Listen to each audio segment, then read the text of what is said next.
Hi everyone, I'm Angie, VP of Sales and Marketing at CROING, a women-founded and women-led creative agency. Today, I'm thrilled to welcome you to another edition of our newsletter and podcast, Women Who Network, stories of connection and success. As I always say, networking has played a key role in my career, and I have found through many conversations that it is an area that many women still don't feel confident in or need a little push to be encouraged to explore further. At CROING, we're motivated to inspire and empower professional women to feel more confident in network. We believe that by sharing stories and experiences, we can encourage more women to connect and grow together. I'm super excited to introduce our special guest today, Aminah. Thank you so much for joining us and for being part of this initiative.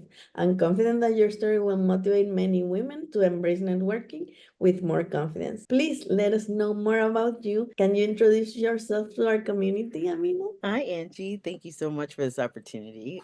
First, I'll say I'm a huge fan of your work, so I really love this, and I really believe in women helping women. So this is just awesome. My name's Aminah Plock. I live in New York City, and I lead executive social media at IBM. That's amazing. Thank you so much for sharing. Let's dive into your story, Amina. I'm so curious. How has your approach to networking evolved throughout your career? So during my senior year of high school, I moved from Brooklyn, New York to rural Pennsylvania. And so I quickly learned how to acclimate and meet different people and take down my judgments, right? Because I was often the first Black person my classmates had ever met. And so with today's technology, I've learned you may run into those people again. You can run into people anywhere at any unexpected time, and you just never know. So to me, networking, the way it's evolved, networking to me doesn't just occur when we have conversations, as a scheduled event with people in our industry, wearing laminated tags around our necks, right?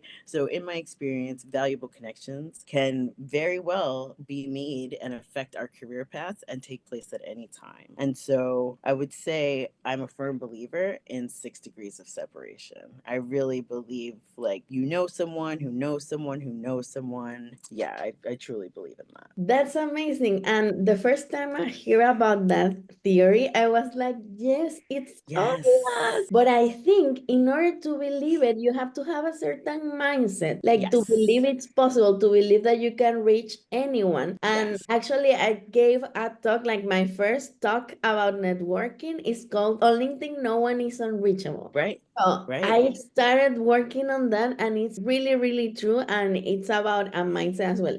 That's why we're doing this initiative, because the opportunities are out there. There are amazing ways to meet people, and to do so, you need to have a mindset that allows you to believe that it's going to happen for you, that your goals can be accomplished, and that Yes. there's nothing that can stop you if you know what you want, and if you can surround yourself by people that can make it happen, and you yourself can make it happen, you know? Absolutely. Uh, Absolutely. And that's why I love that feature on LinkedIn where it says first degree or second degree. Usually, if there's someone I'm looking up, it's only like 1 or 2 degrees, of separation. So, absolutely. Wow, that's amazing. And what strategy do you use to establish genuine and meaningful connections when you network? So I have a bachelor's degree in fashion merchandising. That's what I majored in. I minored in marketing. My grandmother was a seamstress in a factory, so she was one of those people that could look at someone and make a pattern and just make it perfect. So I knew a lot about that. My best friend is a gemologist, so she teaches me about stones and history and jewelry. And so I may not always remember people's names. I have to be honest. That's not my strong point. But for some reason, I always remember what they wore when we met. And so my appreciation of different cultures and styles, especially those that aren't named brands, right? Just whatever you have, enables me to give genuine compliments to people on their clothing or their accessories. And so that's one of my conversation starters when I'm anxious. And you learn so much about the person because they'll tell you where they got the piece or why they're wearing a certain piece or why they chose to wear it that day. And when you meet them and you listen without judgment, it's really cool to hear the story stories of how people, their self-expression. So I love that. I remember when I was young and maybe not as financially secure, and I would stay up all night trying to put together an outfit for a corporate event, struggling. And I just remember how good it felt when someone complimented my blazer or something like that. So I know how far that recognition and appreciation for someone's personal style can go, and how it kind of opens them up when you see them. Also, I'm a lifelong learner. I'm always trying to learn more. Social media is not, one size fits all. So whenever I can, I'll take emotional intelligence, courses, listening skills, because I think those skills are just as important as industry trends. In fact, they really go hand in hand for me, because you have to know your audience, and I have to know my audience and how to speak to them. And then lastly, I think a lot of people think of networking in terms of, should I talk to this person? What can they do for me now? What can they do for me in the near future? But often people forget that there's no hierarchy in networking, right? My interns, my young professionals, the young man that sits at the security desk in the building that I go to, these are all valuable contacts who help me to get my work done. And so I think we just have to remember that young people will become leaders someday. And so networking with them is something we shouldn't take for granted. Wow, that was amazing. Thank you so much for sharing that. Amina, I think it's completely like motivating to hear you say that style, it has come up twice during our and I think it's really important because I have an anecdote that I'm from Venezuela originally. Yes, yes. So in the US, in difference to Latin America, you get complimented, at least like me and friends that I have that had commented me that it happened to them too. You Yeah. get complimented on your outfit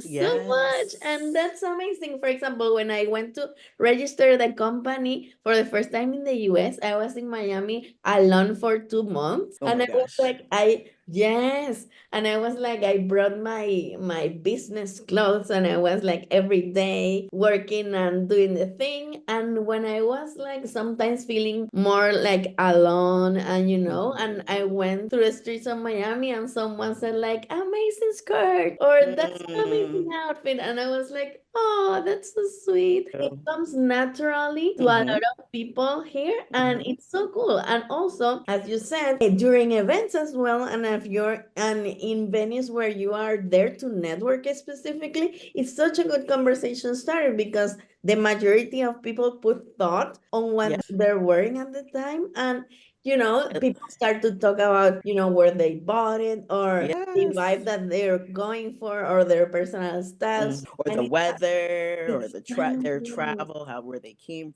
and from. it's not a Absolutely. heavy topic. So you Right. start talking to them, and then, you can talk about their goals, opportunities, and stuff. But it's such a great start to a conversation, and it shows that you appreciate the person and you're interested in what they have to say. So thank you so Absolutely. much for sharing that, because Sure. sometimes a good tip is what to do to start networking somewhere when you arrive, like, what can I do? And that's a really, really good tip. And I'd love to know if you're part of different communities, maybe, that you can share. Sure. So I am a DJ. So I DJ. So I'm part of the electronic music, community. My husband and I are also very active in our local community, our neighborhood, right? Block associations and things like that. Absolutely. Yes. And then artists. I'm very big into the art Oh, community. thank you. Thank you so much for sharing it. Can you share a pivotal moment in your career where networking played a key role? Absolutely. So, after quarantine, I think we all had a bunch of anxieties and adjustments we had to make. And, when we emerged, I joined a new organization. I interviewed remotely, virtually. So it was really important that I make connections and build trust with my new colleagues. It was really imperative to do my job well. So I made every effort to sign up for WebEx coffee chats, be present and participate, look at people when they were speaking to me, understand if the cat had to go across the table or something like that. But those get to know you activities. And I made sure that I learned everything I could about my executives and the people who support them and how they were, dealing with things. So right now, I mean, I think I've always done this, but especially now after quarantine, I approach every networking opportunity with patience and kindness for myself and those whom I, interact with. Because, we experienced this full time of working through COVID and quarantine. And so you don't know how people kind of handled it. And so I don't take things personally. We have so much more information about anxiety and neurodivergence, right? Someone might not look at you and things like that. So whether someone's on my team, they're an intern who I'm first introduced to, I just try to respect people's time and energy because you never know what someone's going through before you met them. So one of my best practices is I have the introductory call with a colleague, but then I assure them, after this, if we meet again, camera is optional because I can hear them smile. We can hear each other smile. It's fine. No pressure. That's really cool. Thank you so much for sharing that specific detail because I know that it's kind of difficult for people to go through these meetings like camera on, camera off, and it's become a thing, right? Pressure. It's pressure, and especially as women. Like, I have to get dressed, I have to do my hair, and I have interns, and the one thing I always tell them is put a post-it over yourself because if you're presenting and you see that one hair out of place, it will throw you off. There's no pressure. As women, we have so much pressure. A man could come on with a baseball cap and a t-shirt and it's no big deal. But I want people to do their best work, and to do so, they don't have to entertain me. I just try to be respectful of their energy. That's amazing. And what's the most unexpected opportunity that came from networking or a connection that you had through networking? So this is an easy and a quick one. I stepped out of my comfort zone. I went to this like networking event, like barbecue. I was introduced to the DJ, and we've been married for 14 years. That's the most beautiful story ever. And I never would have gone. Like, I really did not know anyone. I was like, I don't know if I want to go to this. I remember like circling the block and being like, I don't know. But I went in and I met my husband. I've been joking around so much with our sound person and video production team that is editing these recordings because he said to me like, I heard this interview and it was amazing, Angie, when she said this and this and this. When he listens to this, he's gonna be mind blown. Oh my god. We're like the first people to listen to the interviews. And he's telling me like it's been a networking course for me. It's Right. amazing. Right. All these different perspectives. And then you see, like you said, things that we share in common. You're not alone. Once we start talking about stuff, you realize you're not alone. Yes, totally. Thank you so much for sharing that amazing story. I'm so excited. And to go to the next question, do you have a networking story like from something that didn't go as planned? Oh my gosh, yes. So I have paid conference fees, traveled far and wide to go to events where there were these prominent personalities, people at the top of their game. And I have to admit, there are times when I let my anxiety and my imagination just get the best of me. So I just froze. I think they call it like analysis paralysis, right? I was so worried about not being up to their standards or not being able to make a good impression that I made no impression at all, right? So in the end, I feel like we all lost out because they didn't get an opportunity to get to know me. I didn't get an opportunity to know them. And, sometimes I'm haunted by those opportunities that I missed, but I'm diligent about not doing it again. That's amazing. And thank you so much for sharing that because for the people listening or reading this interview, maybe they're at that spot right now. So it's important to understand that that's not like a stopping point, that you can go from there and do it better next time. And that I think anxiety can be a little or a huge part of any event that you go to. Yes. But once you start going and have these little tips that we're giving here and during our other interviews, then you can be more confident and go and do it. Sometimes I say like it's like ripping out and they're like, I need to talk to this person and I'm gonna do it. So let's go. Yes. And I can tell you a funny story about that. When I broke out of my shell, I went to a networking event. It was one of those where you go from cold to hot, right? They turn up the heat in the event or something. And I was standing standing there and I was like, oh my gosh, I'm sweating so badly. And you know what I did? I found someone else who was sweating and I was like, wow, it's hot in here, isn't it? We didn't think it'd be this hot. And they were like, no. I still talk to that person to this day. So yeah, That's an amazing story. Oh my God. I just shared in another interview that I look for people that look like me to start working. Sure, why Because not? I think that gives me confidence at the beginning and then I can start, mingling with more people. But I think these tips are really, really cool for people, starting to go to events or, to have in hand. I think that they're pretty, pretty helpful. And what advice would you give women who are just starting their professional careers or are hesitant to engage in networking? So as I said, I really believe in 6 degrees of separation. And so I do believe if you meet someone, you might run into them again, or they might know someone else. So I think it's really important to be yourself. You can decide what you want to share, what you want to share and what you don't want to share. Don't feel pressure. But I think being honest about who you are is the best way to do it because it's inevitable you'll run into people again. Authenticity is more memorable for both parties.